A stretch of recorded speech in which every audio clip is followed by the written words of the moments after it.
today I want to share around this concept that I absolutely love. I apply it to my life, and I recently shared it with a young lady. It's called, connecting instead of correction. And I believe I found it in a book, a parenting book. I cannot remember, but although I found it in a parenting book, connection instead of correction, I've applied it to like every relationship in my life, and then I started with myself. Because the concept of correcting instead of connecting is, instead of saying, Janville, don't, Janville, how can we? And I love to use fitness because y'all know that's an F-bomb and the place that I started with discipline. But just like instead of saying, don't eat that, how can I make this healthier? That's the connection with yourself versus the don't, for me, is a trigger. I know my childhood, like I grew up with lots of rules and regulations. So somebody telling me don't do something versus, okay, hey, did you think about this? Maybe do that. Just being honest with myself, I prefer that style of communication. For somebody else, it may not be.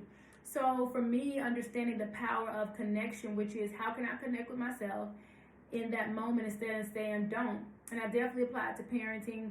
I work on that. Like instead of saying don't to my children, like, hey, why are you doing that? Ask the question, like teaching them the power of essential questions for their own self-inquiry. These are things to me that develop self-esteem, confidence, emotional intelligence, because we're able to talk to ourselves and speak to ourselves versus being reactionary, emotional. Don't, then you stop. Okay, I'm gonna stop. But the behavior hasn't changed because we actually just did something out of being told not to do something versus understanding how should I do it or what can I do instead. So the power of connection instead of correction has really changed my life in every area of my life. So think about that. I hope that you can use this concept for you. I'll tell you some other areas that I've used it. In conversation style. I recently also had a conversation with a young lady I was talking about in the power of healing and forgiving. Because oftentimes people do things to us. I use this definitely in a parenting role as the daughter, but just understanding, trying to connect with why they did it. Because if I'm trying to correct them, that doesn't work. Because when someone does something to us, that's who they are. That's what they chose. We cannot correct a grown person. We can't correct our bosses. We can't correct friendships. But what we can do is connect with maybe why they did it.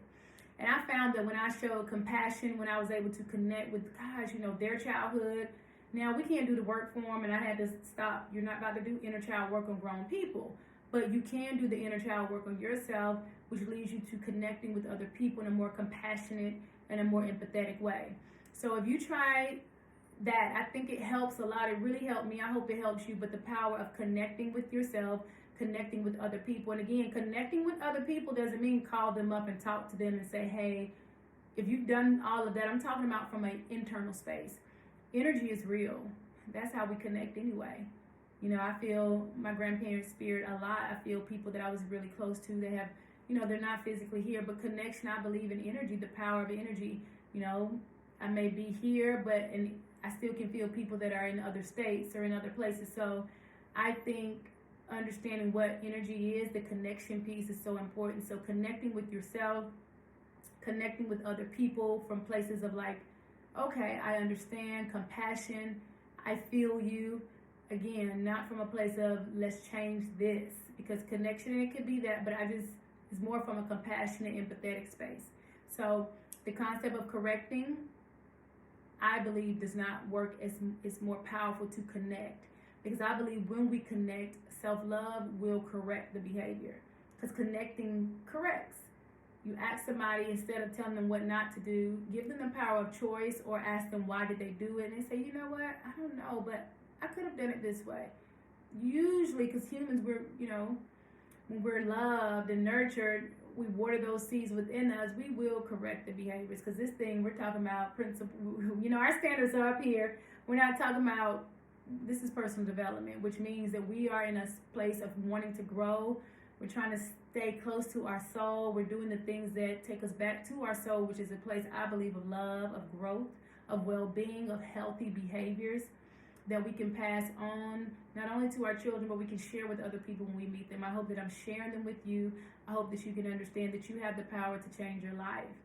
And it is through love to me. May we rise in love, not fall in love, rise in love, because love will take us off our knees onto our feet. Love will have us doing things that we thought we never could do. So continue to grow, connect with yourself, and find those relationships that you know that are worthy to connect with yourself again, because those relationships will help you grow. Connect with yourself is not about them. You connect with yourself by asking the question, what could they have been going through? Why did they possibly make this decision? Stay true to the journey. I hope you're having a great day. Enjoy.